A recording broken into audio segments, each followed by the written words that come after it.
The athletic director of a local college is hoping to use a run-in with the cops as a teaching moment. Tim Duncan got the job at University of New Orleans last year and was up in Massachusetts visiting family and moving out of his old neighborhood. Well, he decided to go for a walk with his wife, and then something happened that he says, while terrifying, was not surprising. Here's Paul Dudley.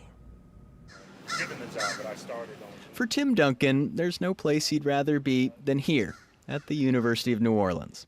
I love the student athletes. But it was away from campus on May 20th in Newton, Massachusetts, a suburb of Boston, visiting family, that the athletic director for UNO had a run-in with police while walking with his wife. 4 cars pulled up with 6 policemen. They jumped out.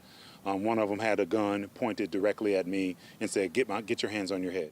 Officers eventually let Duncan go, but not before they asked him if he had a weapon. I said no, and they asked me, could I reach into my pocket? And I said no. Could this officer do it? And they said yes. They reached into my pocket, pulled out my ID, verified who I was, and it kind of de-escalated from there. The Newton Police Department said in a statement that they were actively searching for a suspect who was wanted out of Boston. When Newton police officers stopped Mr. Duncan, they had reasonable suspicion to stop him, they said.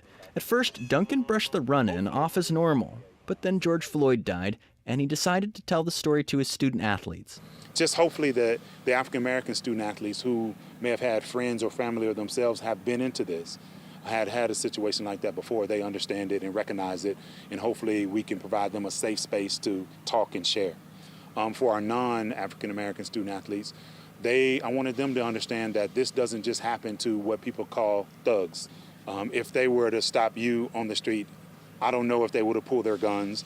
I know that if you would have reached in your pocket for your ID, the statistics show that it would have been less of a chance for anything bad to happen. And that's awesome for you. And I want that for you, but I also want that for me. Newton PD says they take civil rights violations seriously and directed me to their website where Duncan can file an anonymous complaint.